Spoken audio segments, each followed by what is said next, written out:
Tere head vaatajad ja tere tulemast vaatama saadet Väljast. Nädal on möödunud sellest, kui me viimati võtsime kokku välismaal juhtunu. Vahepeal on juhtunud palju. Mina olen Nele Kullerkupp ja kohe räägime sellest lähemalt. Mina olen Teele Kaljuväe, tere. No Teele, mis sulle möödunud nädalast kõige eredamalt silme jäi?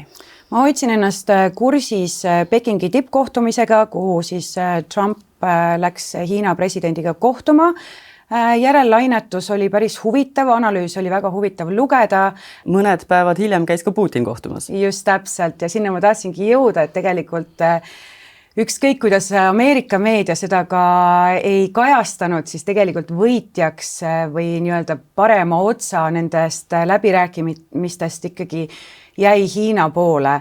Et survestati nii-öelda siis USA Taiwani suhteid üle vaatama, mis on siis otsene ju nii-öelda... No, Pekingist oleks rumal ka kutsuda endale suurriikide riigipead külla ja kuidagi anda see parem ots nende kätte.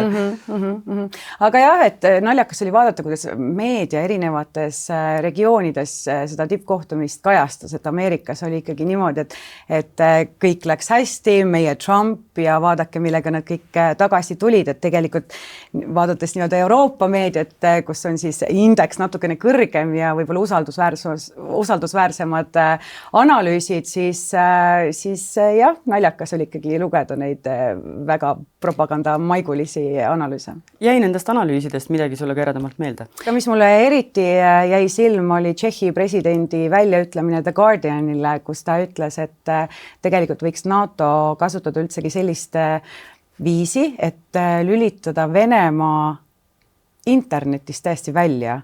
Et ta nimetab seda kuidagi nagu kihiliseks rünnakuks, et ma väga austan teda, et ta mõtleb ja vaatab Putinit, ütleb, et kuule, et see inimene päris adekvaatne ei ole, et tal tuleb lihtsalt elekter välja tõmmata. Kui nii saaks, kui tore oleks. No, mulle tundub, et seni, kuni maailm on juhitud kuidagi võimu ja raha, mitte aadete poolt, et siis seni on tegemist sellise natukene populistliku ja helesinise unistusega, ütleme nii, et hea on ju seda välja poole öelda, aga reaalsus on ju midagi muud, kui me just räägime siin Venemaa kohtumisest või Putini kohtumisest Xi Jinpingiga, et siis tegelikult oleks ka neil võimalus sellele sõjale kiiresti lõpp teha, kui nad lõpetaksid nafta ja gaasi ostmise ära näiteks Venemaa käest, et aga seni, kuni need kahepoolsed suhted ja Venemaal ikkagi mingisugused sellised sõbrad on, et seni ma arvan, et seda ei juhtu. Ja mille üle mina olen eriti kurb on see, et ikkagi Hiina väga tugevalt varustab Venemaad oma droonidega, et võiks ju mitte, et noh, Hiina on üritanud vist hoida sellist neutraalsemat pinda, et ajada enda kombitsaid, nagu me siin oleme saates korduvalt rääkinud, nii ühele kui teisele poole, et kasvatada enda mõjuvõimu ja luua kuidagi uut maailma korda. See on minu arvates täiesti uskumatu, kuidas Hiina ikkagi veel imestab, et kuidas nad on mingites regioonides võib-olla ebapopulaarsed, aga kui sa ikkagi agressorit toetad, siis siin mustvalged siis sa ikkagi toetad agressorit, ega siin midagi muud ei olegi, et siin ei ole halli ala, et see on ikkagi mustvalge meie regioonis vähemalt. No minule jäi silma eelmisest nädalast hoopis midagi muud. Ma tunnistan, et ma tegin sellise saatusliku vea, mida ükski saatejuht ilmselt teha ei tohi, mida ka ükski teine töötaja teha ei tohi, ehk siis ma sattusin eile seriaali vaatamise lainele vastu ööd, vaatasin poole ööni sellist toredat Briti seriaali ja Briti elust olen ma kantud terve möödunud nädala, sellepärast, et sealne raadiojaam Caroline teatas ekslikult, et 77-aastane kuningas Charles III on surnud. This is Radio Caroline. The news media has confirmed that His Majesty King Charles III has passed away. Consequently, as a mark of respect, Radio Caroline is suspending its normal programs. Tegemist oli sellise tehnilise rikkega, neil on valmis salvestatud selline klipp igaks juhuks, kui see juhtuma peaks. Kõigepealt teatasid nad kuninga surmast, siis mängisid hümni ja siis oli eetris 15 minutit vaikust. Et kas sa kujutad ette, et sa oled üks britt ja sulle teatatakse midagi sellist ja siis ütleme pool päeva hiljem öeldakse, et vabandust. See oli õpe. Aga meil on ju ka Eesti meediaski neid näiteid, kus me oleme ekslikult kellegi surnuks kuulutanud. See vist on nimekaimude puhul sedasi läinud, eks ole? Jaa, aga see on ikka päris hirmus ikka apsakas, kuidas niimoodi sai juhtuda, et tehniline siis, nagu mainisid, jah? tehniline rike, kogemata läks eetrisse arvutirike. Aga vaata, kui hea propagandaks ärakasutamise variant. Teadsid sa enne sellisest raadiojaamast nagu Caroline midagi? Ei, aga võib-olla oli see nende turunduskampaania üldsegi. No julgelt mängivad, ütleme sellisel juhul. Aga meie läheme siit edasi märksa tõsisemate teemadega ning suundume otse Ukraina rindele.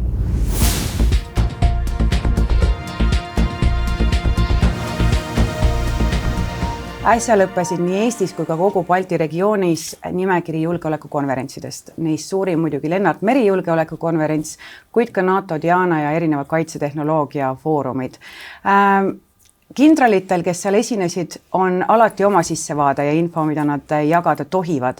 Kuid meil on täna stuudios inimene, kes jagab oma elu Ukraina ja Eesti vahel juba 3. aastat ja tal on sissevaade, mida teistel ei ole. Tere tulemast, Triinu Perve. Tere. Sina oled, vabandust, ma sinatan, me oleme sõbrad juba ammu, sina oled jaganud oma elu Eesti ja Ukraina vahet juba aastast 2023. Eelmisel nädalal ma tahtsin sulle kirjutada, ja ma ei leidnud sinu kontosid mitte kuskil, olid täiesti maa alla kadunud. Mis juhtus? Noh, kuidas ma seda nüüd ütlen, et eks selline Venemaa üks osa nagu on ka infosõda, millega nad tegelevad ja vabatahtlike kontod on väga tihti igasuguste rünnakute all, et 3 aastat tagasi oli mu PayPal oli rünnakute all ja see lõppes sellega, et PayPali üks suurimaid osanikke sekkus ja siis mu konto nagu avati. PayPal on siis see koht, kuhu sa kogud annetusi. Tänaseks oled sa annetusi kogunud juba, mis see summa on? Ma ei tea, ma arvan, see on mingi 2,8 miljonit. 2,8 miljonit. Oled saanud ka Alar Kariselt aasta missiooni tegija tiitli. Kas sa ei karda, olles nüüd otsene sihtmärk Vene infosõja siis osaliseks, et kuidas su konto kinni pandi ja kas sellega kaasnesid ka mingisugused muud ähvardused? Suurim oli lihtsalt see, et kui ma kevadel panin ühe roosa särgiga pildi ja sellest läks nagu väga suur palaava lahti, mis oli, seal oli Ukrainas tehtud disain, Kill Russians ja sellest läks üks suur aplaava lahti siis kogu Vene selles Telegrami kanalis, et kui ma oma nime lõin sisse Telegrami, siis ma arvan, et ma leidsin oma nime mingist 100 suurest propagandakanalist, kus mind siis sõimati muidugi natsiks, fašistiks, mõrvariks, kõigeks võimalikuks, nagu mis oli vähegi leida, aga eks seda kontosid pannakse kinni ikkagi niimoodi, et nad nagu raporteerivad. Ja see võttis selline 3 nädalat taidlemist ja vaidlemist, sellepärast, et minu jaoks on ikkagi sotsiaalmeedia on rohkem nagu selline raha kogumise jaoks, et õnneks on mul ka Twitter või no X, kuidas keegi nimetab tänapäeval, et sealt ikkagi on võimalik, oli mul ikkagi võimalik nagu jätkata, aga kui sa nagu vabatahtlikuna kaotadki oma sotsiaalmeedia, siis selles mõttes oled sa mitte keegi või sul ei ole võimalik seda raha koguda. Eesti meedias on teid usutletud sellel teemal päris palju, et kuidas te sinna Ukrainasse sattusite, aga need, kes ei ole juhtunud veel lugema, et räägime väga kiiresti üle, et kuidas saab ühest Eesti pereemast, teil on Eestis ka laps, ikkagi inimene, kes otsustab minna otse sõjatandrile. See oli selline jugu, et ma hakkasin 2023 hakkasin lihtsalt läbi sõbranna üksusi aitama ja suvel 2023 siis läksin esimest korda viima nagu autot ühele üksusele ja seal olles me siis lihtsalt avastasin või sain aru, kui suur vahe on selles, et kas sa oled nagu seal koha peal või kas sa oled ainult siin. Et seal olles sa ikkagi mõistad seda elu ja mis seal toimub palju rohkem, et samamoodi on see, et usaldust saavutada lihtsalt üksuste ja komandoridega on ikkagi distantsid, on raske. Aga millised on need kaalutlused, et tegelikult on ju päris keeruline seda otsust teha, et te jagate ennast 2 riigi vahel ja veelgi enam, et seal on teie elu ohus, et kui siin on inimene, kes teid samamoodi vajab ja nii edasi, et kuidas sai Ukrainas teie selline teine kodumaa? Eks ta oli selline, läks nagu aegapidi läks niimoodi, et ega ta koheselt ei saanud selleks kodumaaks, et eks ma alguses olin seal ikkagi nagu vähema kaupa ja mingil hetkel ma lihtsalt tänu ütleme siis pere või nagu vanemate õe ja toetusele on siis olukord kujunenud hetkel ikkagi niimoodi, et mul on võimalik olla ka seal. Aga peab see paika niimoodi, et annate sõrme ja võetakse terve käsi, et nüüd olete ikkagi tervenisti selles olukorras sees ja enam ei kujuta ettegi teistmoodi, kui neid inimesi ei aita? ei kujuta ja tegelikult ütlen, olen ka öelnud vist seda, et mul on siin mitte nagu selles mõttes, et perekondlikult ei ole raske olla, aga vaimselt on mul ikkagi siin nagu kuidagi raskem olla, sellepärast et on väga tihti selline tunne, et siinsed inimesed ei saa sellest aru nagu, mis toimub nagu seal ja nad tihti ei mõista seda, et miks mingid helid, hääled või mingisugused mütsatused näiteks panevad mind võpatama või et need on sellised asjad, mille peale sa ei mõtle, kui sa oled nagu seal, aga kui sa tuled nagu siia ja sa kuuled mingi mopeed läheb mööda näiteks, siis see ajus juba lihtsalt kajastub ala selle Shaheedi-drooniga. Et sellised asjad on väga keeruline nagu selgitada siinsetele inimestele, et keegi küsis mu käest ka, et kas sa neid nagu Shaheedi-droone ei karda, et ma ütlesin, et no neid ei ole mõtet karta, sest neid sa kuuled ja ma näen, kus nad on. Karta tuleb neid rakette, mida sa ei näe. No palju räägitakse sellest, et vabatahtlikud aitavad raha koguda ja nii edasi ja väga palju veelgi rohkem räägitakse sellest, milliseid relvi on Ukrainasse vaja, aga mis on tegelikud vajadused, et mida võib-olla meediast nii palju läbi ei käigi, et mida on kogu aeg igapäevaselt sinna Ukrainasse vaja, et millega te aitate neid toetada? No tegelikult vajadused on ikkagi sellised, et ega need palgad ei ole seal nagu kõik arvavad, et nüüd üks sõdur teenib seal, ma ei tea, 5000 eurot umbes rindel, et meie igapäevased vajadused on väga lihtsad, et kuna paljud autod ei lähe nüüd nii-öelda nagu armee hingekirja, vaid lähevad otseannetusena läbi ühingu siis sõdurile, siis see tähendab seda, et nad isegi maksavad ju kogu oma selle kütuse eest ise näiteks. Et teine asi on, mille eest me maksame, on nii-öelda baasirendid. Et kui sa tahad nagu elada nagu normaalsetes tingimustes selles mõttes, mitte mingisuguses majas, kus tuul puhub läbi ja seinad on savist, kus ma alles käisin nii-öelda seal Zaporižžja eesliini all, et siis sa ikkagi rendid omale selle maja ise ja kahjuks või õnneks on need ukrainlased nagu aru saanud, et armeel on vaja neid maju ja need rendihinnad on nagu päris kõrged. No meile jõuavad siit sõjauudised loomulikult kõige sellised hirmsamad momendid Ukraina sõjatandrilt, aga kuidas tegelikult on võimalik üldse sõjaolukorras seda normaalsust mingilgi määral säilitada ja kui oluline see on inimeste vaimsele tervisele, et säilitada kas või natukenegi sellist tavapärast olukorda seal?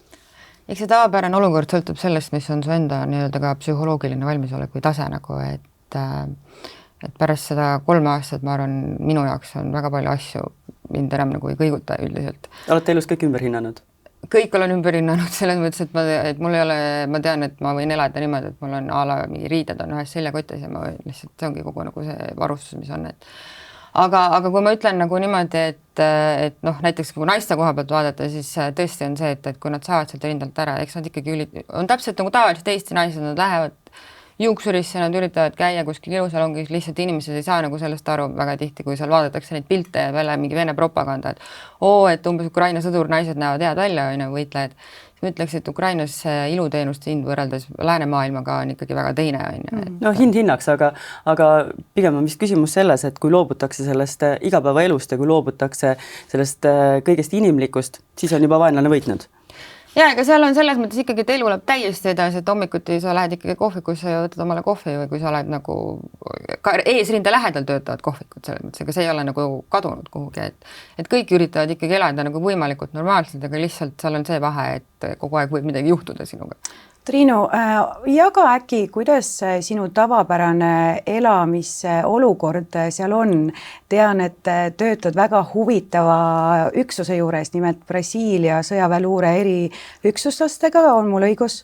See on Ukraina sõjaväeluure üksus, aga seal on brasiilased. No meil on nüüd ameeriklased ja inglased ka, aga me elame niisuguses oma väikses Eesti, meie mõistes, Ukrainas on see küla, Eesti mõistes on see ilmselt mingi Türi linn, ütleme umbes. Eks on niimoodi, et hommikul on ikka sama lugu, et hommikul hakkad üles seda hommikusööki, mul on koer, siis ma pean siis seda koera seal jalutama ja temaga asju ajama ja siis selles mõttes, et eks päeva peale, et kui poisid ei ole tööl, ütleme niimoodi, on ikkagi treeningud, et hästi palju rõhku on meil meditsiinitreeningutel näiteks, sellepärast, et 2-3 korda nädal, kui on võimalik.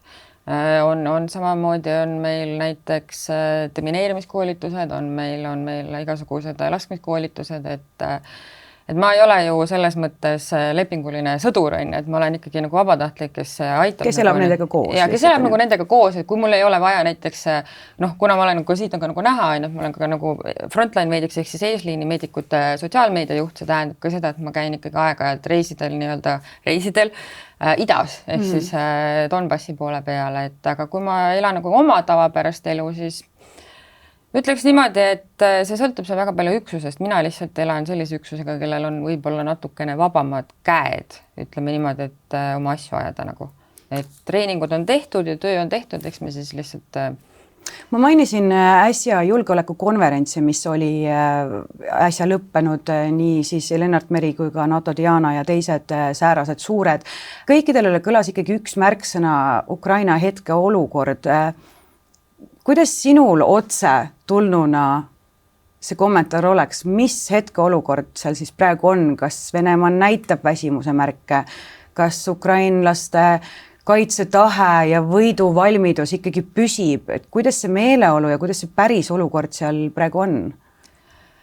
See sõltub natuke jälle sellest rindesuunast, kus keegi on, aga eks viimasel ajal on ikkagi tulnud paar sellist nagu positiivsemat uudist on, et mingisugune osa on jälle kuskilt nagu tagasi võidetud nii-öelda ukrainlaste poolt, aga tegelikult on ikkagi ka see, et nagu ma olen ka korduvalt öelnud, et nad on väsinud küll. Et kõik on väsinud, et selles mõttes on Venemaal on ikkagi see massi osa on nii palju suurem, mida on võimalik nagu lihtsalt saata sinna nagu lihtsalt nii-öelda hakklihamasina on nagu surema selles mõttes, et see väsitamine lihtsalt nende taktika ongi hästi palju, et nad väsitavad. Kurnamissõda. Äsja korraldas Venemaaga väga massiivse õhurünnaku Kiievile ja selle ümbrusele, milles hukkusid mitmed tsiviilisikud ja kohalike sõnul ei olnud seal läheduses mitte ühtegi sõjalist objekti, mida rünnati. Et kas sellised alatud rünnakud tsiviilobjektide vastu ja tsiviilisikute vastu mõjuvad kuidagi valusamalt alati? Mõjuvad ja eks see on jälle kõrdselt üks, ütleme siis Vene taktika, nad tahavad ju survestada ikkagi neid tavainimesi nii-öelda, et tavainimesed läheksid ja siis survestaksid nii-öelda valitsust siis nendele rahukõnelustele. Et see on olnud ju see, mida nad teevad näiteks, alustasid Hersonis, nad teevad seda nüüd Kupianskis, nad teevad seda Slovjanskis, on ju see, et nad reaalselt droonidega lihtsalt jahivad inimesi ja seda nimetatakse inimsahveriks. Et see ei ole nagu mingi selline nali, et see hommikul ütleme, et babuša või vanaema läheb poodi ja ta saabki selle drooniga lihtsalt tapetakse ära nalja pärast nii-öelda. Kas selline surma ja kaotusolu nägemine paneb teid rohkem elu hindama?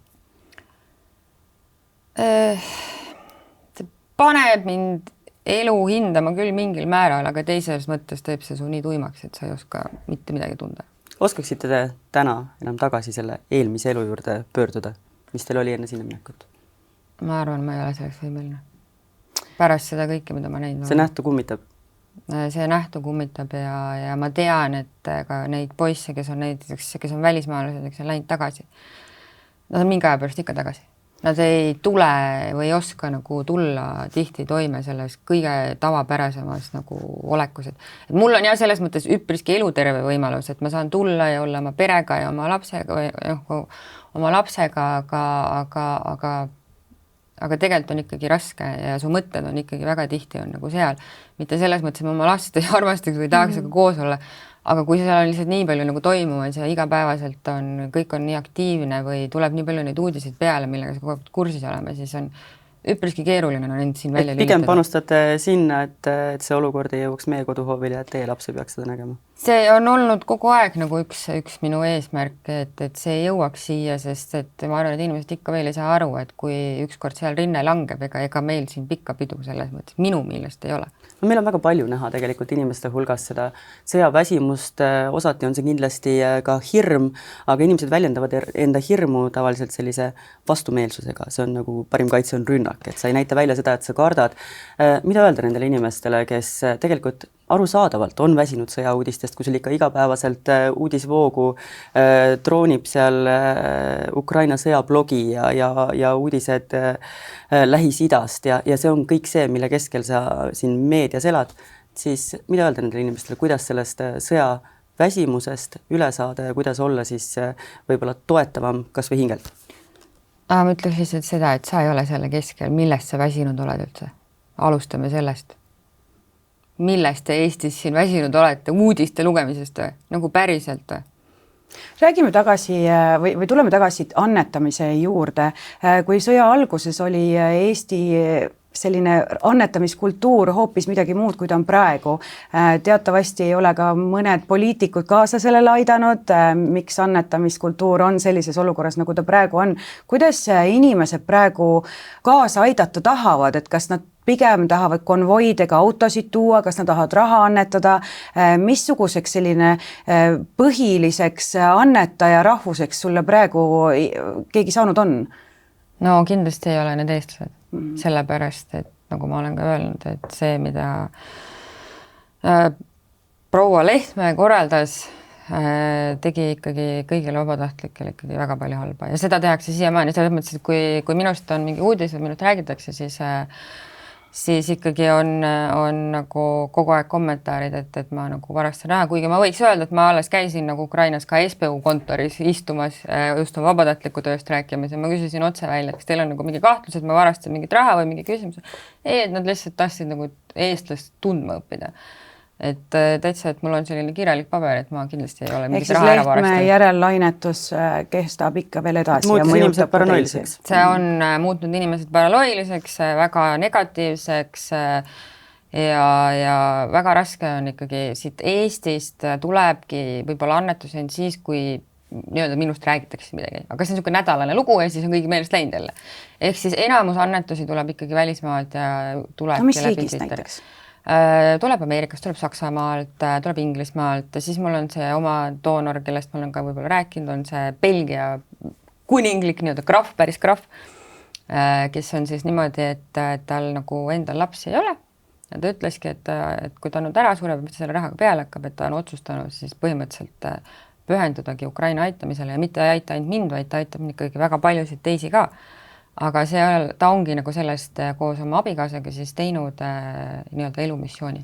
Meil hakkab intervjuu aeg kahjuks ümber saama, aga lõpetuseks võib-olla sellist sissevaadet Ukraina sõdurite nägemusele, et te siin juba ütlesite küll, et Venemaa soovib väga survestada neid tavakodanikke survestama enda valitsust minema rahukõnelustele, aga mis on selle sõduri nägemus sellest, kuidas see sõda peaks lõppema?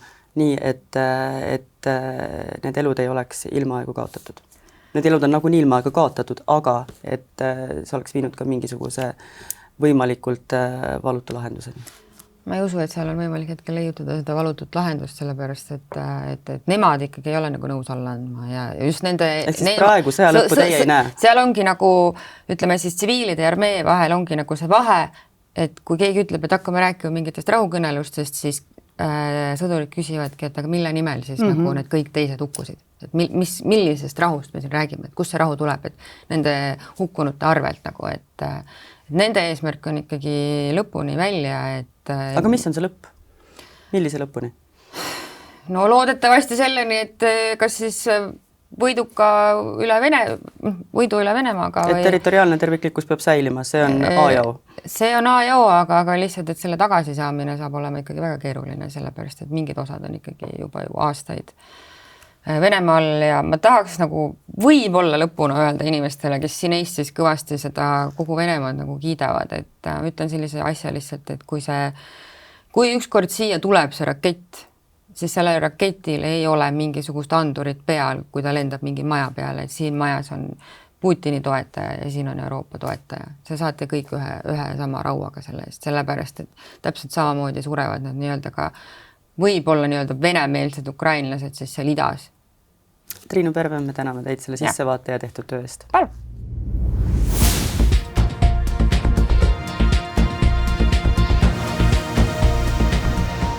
Meie saate viimane lugu viib meid aga Idahosse, seal elab meesterahvas nimega David Rush, kes hoiab Guinessi maailma rekordit kui maailma kiireim riietuja. Nimelt treenis mees selleks, et 1 minuti jooksul selga tõmmata 32 T-särki teele. Oi, kas ta tööd tahaks? Kas see on mingisugune selline rekord, mida sa tahaksid hoida, mis teeksid uhkeks? Ei, aga ma tahaks ta palgata, sellepärast, et pannes riidesse lasteaia last hommikul, siis mu poeg, kes paneb ühte särki vahepeal ka 45 minutit selga, siis ma oleksin väga õnnelik, kui ta õpetaks. Arvad, et ta suudaks terve rühma riietada minuti jooksul? Jaa, ma kohe palkaks ta. Teile räägi mulle, kui kiire riietuja sina ise oled? Kui kaua sa valmisid hommikul, et tööle tulla? Kusjuures uskumatult kiiresti, ma olen üsna intuitiivne riietuja, mul on väga vähe riideid. mis on nagu on sul komplektide kaupa kappi ei, riputatud? seda mitte, aga mul on selline asi nagu kapselgarderoob, mis tähendab seda, et ükskõik, kus ma midagi võtan, siis need haakuvad teise asjaga. Just täpselt, et minu stiil nüüd 40ndate hakul enam ei ole väga muutunud, et üsna kiiresti. Sina? Mina ilmselt sama selles suhtes, et see on tüütu osa hommikust, ma tunnistan, aga tuleb ära teha ja tuleb midagi selga haarata ja loodetavasti vaatajal silma ei riiva. No loodame ja õnneks me Sheini nagu USA kaitseministri proua ka ei kanna, nii et. Aga sellele maailma kiiremale riietujale on meil ka rõõmsaid uudiseid, nimelt meil hakkab suvi kätte jõudma, mis tähendab seda, et nüüd võib kihte nagu vähemaks võtta, et 32 peab alles jääda üks T-särk ja õues on soe ikkagi. Imeline. Vaatajad, minge palun teie ka, nautige suve ja meie kohtume teiega taas juba järgmisel esmaspäeval, ikka Õhtulehes. Aitäh vaatamast!